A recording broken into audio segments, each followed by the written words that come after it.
Chelsea won, Manchester United won, and we should have won that game. Manchester United should have won the game. It feels like a defeat. There's a lot for us to talk about. The lack of clinical decision making, the lack of cutting edge, the lack of finishing quality, the lack of quality in the final third let us down today. We're going to have to talk about it. We're going to have to dissect it. We're going to talk about, once again, Casem-Hero came up with the goods, the header in the last minute to save us. We're going to talk about Scott McTominay. We're going to talk about the penalty. And we're going to talk about Jadon Sancho. Of course, he is on everyone's lips, on everyone's mouths today. It's not all about Jadon. Let's not look for a scapegoat. Let's use a bit of critical thinking and analyze and dissect the game.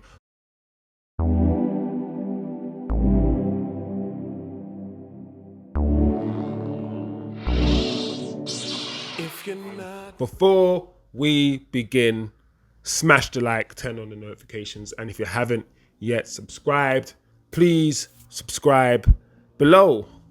So, before we talk about the game, as usual, we're going to talk about the lineup very, very quickly. The lineup.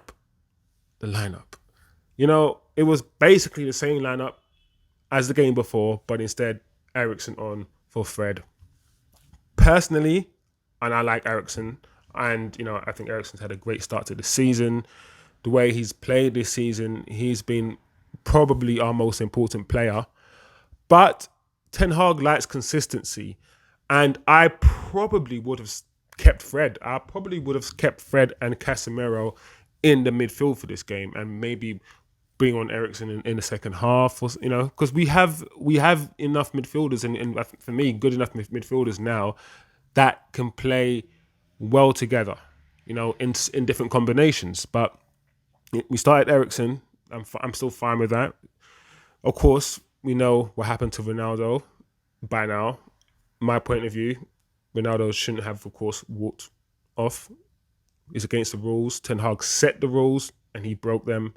It doesn't matter who you are. It doesn't matter if you're the queen. Listen, rules are rules. You break them, you get punished. Simple as that.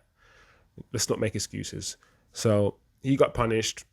He's, you know, training with the under-21s. Fine. He's not up for selection. And that's a bit annoying as well, because who knows, we could have done with Ronaldo today.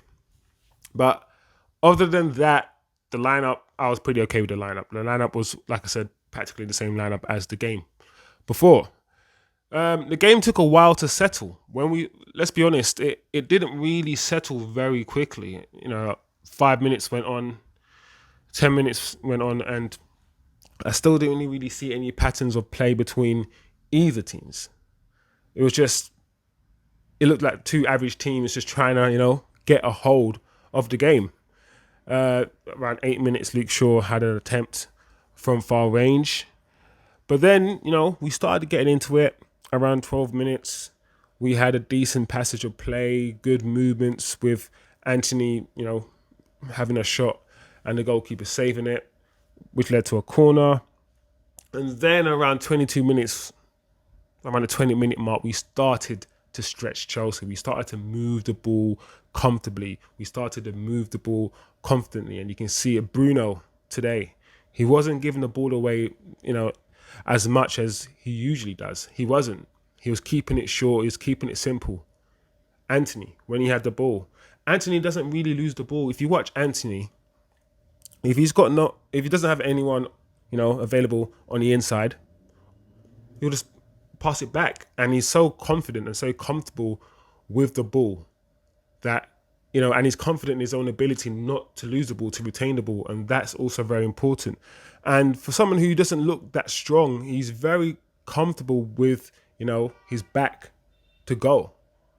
A lot of wingers are not so comfortable with the back to goal and they just want to get rid of the ball straight away. He can actually, you know, put his foot on the ball and then go inside or even go on the outside. That's one thing he does really well, Antony. Sorry, I'm sidetracking, but one thing he does really well, he uses the line, he uses the byline. He actually sometimes runs off the pitch.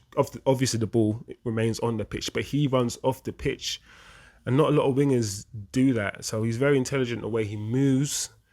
and he's very quick. His movements are so quick. He changes direction very, very quickly and very easily. I do enjoy watching Antony. And today was no different. He was a joy to watch. Around the 14-minute mark, he effortlessly nutmegged, I think, Chilwell. And yeah, he played well today. He played well today. I mean, who didn't really have a good game, especially in the first half. I mean, Sancho had periods where he was up against the fullback, up against Aspilicueta, and Sancho is not a speedster. We know he's not someone who's really quick. But today, and I like Sancho, I do, and I want to defend him. But today was not a good day. Sancho needed to hit the showers at halftime. He got brought on. And I can imagine Ten Hag said, listen, I'm going to give you 5 more minutes or whatever. And I was watching him closely because I can see the tension building. I wouldn't say tension building, but I can see the headlines, Sancho, Sancho, Sancho. So I thought, let me watch Sancho closely. And the first 3 touches at the start of the second half were really bad. He gave the ball away all 3 times. And that's when I was thinking, Sancho, today is not one of your good days, and you've had a lot of bad days. But however, I will say this season he's had a lot of good days. He has. And I can see that he's getting better, because when he plays well, I think he plays really well. But we just need more consistency from Jadon now. I keep having to remind myself that he's 22. He's still young. He's that young, But I'm hoping now under Ten Hag that we'll get more consistency. Today wasn't a good day for him. And the first half, he had good moments in the first half, but he just didn't do enough. And for some reason, his decision making, which is something that I always say he's really good at. I like Jadon's IQ. He's confident, and he passes the ball well, and he spots a pass, a little intricate pass or a little flick. He spots it. But today, I don't know what happened today. Today he was just not on it. Maybe because Chelsea are his boyhood club. He supports Chelsea, so maybe he was playing Chelsea and it got into his head, psychology. I don't know, but today wasn't a good day for the guy. But yeah, essentially the first half the game should have been won in the first half. I'm annoyed because it's interesting because we played Chelsea off the park in the first half. In the first half, especially after the 20 minutes after we got into the game, we were bopping the ball around. We were bopping it. We were playing some good stuff, and 3 chances for me. 3 key chances where we should have scored. The 3 key moments. 3 key moments. One, when Bruno put Rashford through around the 26-minute mark, when Bruno played Rashford through on goal and Rashford tried to dink the goalkeeper. He should have went around the goalkeeper. He could have easily gone around the goalkeeper, but he tried to dink. He tried to dink it. Once again, it shows, what does it show? That quality, the quality in the final third, that's what's letting us down. That's what we need. That's what Man City have, that we don't have at the moment. Rashford, once again, and to be fair with Rashford, this was actually a good moment for him. He made a run which started from the halfway line. And he was, I wouldn't say he was through on goal, but he made enough room for him to have a shot. And he practically hit it straight at the keeper. And I thought to myself, just take your time, Rashford, and aim for the corner. Not everything has to be just blasted straight at the keeper. I don't know why he's doing that. Just place it in a corner, Rashford, please. And there's one other moment in the first half. One other moment in the first half when, yes, Bruno put the ball through, put Antony through. Bruno put Antony through. And Antony, rather than using his right foot and caressing it into the bottom corner, he looked like he sliced it. And I was like, he should have scored. And at that point, I thought to myself, this feels like a Chelsea. This feels like a Chelsea smash and grab. That's what it felt like to me. After the first half, it felt like a Chelsea smash and grab. Second half, Sancho was subbed off after I think 10 minutes or something. Not even that, maybe 5 minutes. He was subbed off. He was not good today. Like I said, Fred came on, but the funny thing is, we didn't really get better. We didn't get better. Chelsea got into the game. Of course, before in the first half, Chelsea put an extra midfielder on.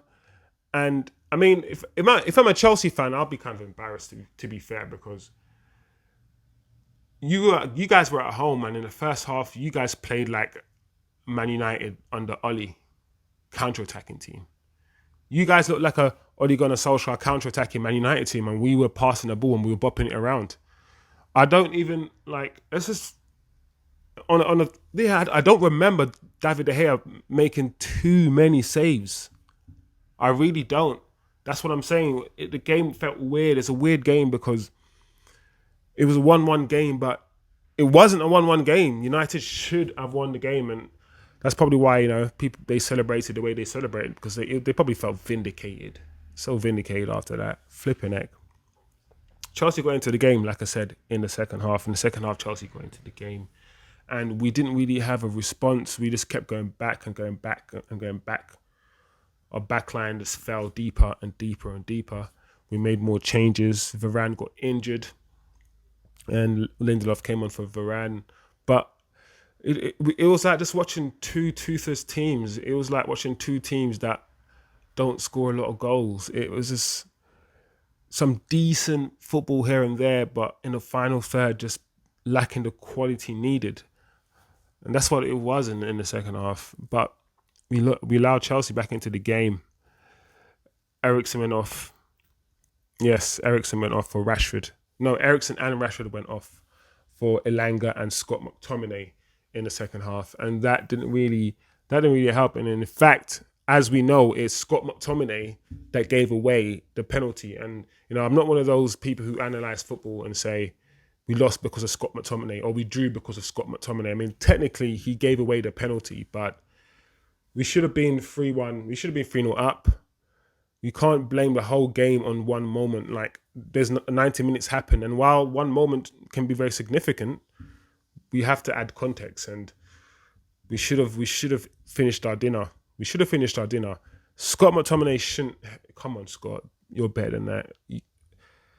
Your both arms were around the player, and you were right in front of the referee. So why would you even want to do that? This the IQ in some of the footballers in our squad is just crazy. But it's not Scott McTominay's fault, and you're gonna hear people say, Sancho. It's not. I mean, Sancho. Let's just say what we see. Sancho had a bad game today. He did. Scott McTominay gave away the penalty. He did. Rashford missed chances. He did. Antony missed chances. He did. Varane got injured. Yes, he did.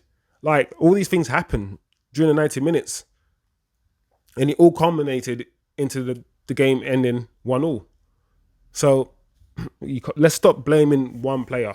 We just need to just look at the game as a whole sometimes, and just not, because I know what people are going to be out there just blaming Sancho for the fact that we can't score, which is a bit, I don't think that's right. But people can think what they want to think. So, like I said, Scott gave away the penalty. Jorginho scored the penalty. I didn't have any doubt in my mind that Jorginho was going to score. And that's when I thought, you know what, this is exactly what is happening. Smash and grab. This was the Man United under Ole Gunnar Solskjaer, smash and grab. But we huffed and we puffed, even with a few minutes left. Casem-Hero comes up with the header. He's missed a few headers over the past week, or over the past weeks, to be honest. I think he's missed a few, yeah. Not just in one game, but in a few games he's had a few headers. But finally, he scored his header. He scored his goal. His first goal for Manchester United. Well done, Casem-Hero. You see the passion. I see the passion in your face and in the way you play football. The Brazilian squad, they're my guys, man. The way they play football, the way you can see how there's that cohesion. They're both All of them. I won't say they're both. It's the Fred, Casem-Hero, Antony. You can tell there's a togetherness there, which is quite good to see. And to be honest, there's a togetherness in the team in general. We spoke about this. We spoke about the way the defenders and the way the defense just roar and shout every time one of them makes a challenge. There is a togetherness right now that we haven't seen in a long time. Should have won. We should have won this game. We should have won this game. We didn't win due to lack of quality in the final third. The Martial on the field, I reckon we would have been better. Perhaps one of those chances would have gone in. Perhaps Martial, with his IQ, would have rounded the goalkeeper and slotted it. We will never know, but, perhaps. Onwards and upwards. Chelsea, you're lucky today. I think Chelsea are very lucky today. They should have lost. And if this is the Chelsea, if this is what Chelsea are going to be for the remainder of the season, then I think we'll finish top 4. I think we'll finish ahead of Chelsea. I wasn't impressed by Chelsea today. I wasn't. I think we controlled them. We controlled the game for most parts until they got into it in the second half. But yeah, there you have it. Feels like a defeat, but it was actually a draw away from home against a top 4 rival. So context also needs to be applied. This time last year, we didn't play that great today, but this time last year, were we playing anything like the way we are playing now? The answer is no. 4 months ago, at the end of last season, 4 months ago, 5 months ago, whenever that was, May, whatever, right? Were we playing anywhere like this? No. In a very, very, very, very, very, very short space of time, Ten Hag has already just almost completely changed the way we play football. We're starting to play some good football. So let's remember that. Let's remember that, this is usually we're the ones counter-attacking against Chelsea away from home. Usually it's us. But today it wasn't. So let's also apply context. We should have won, but I'm still happy with the progress that we're making. There you go. Thank you guys for watching and have a good day. Have a good week. Share, like, turn your notifications and all of that. And of course, subscribe. Peace out, guys.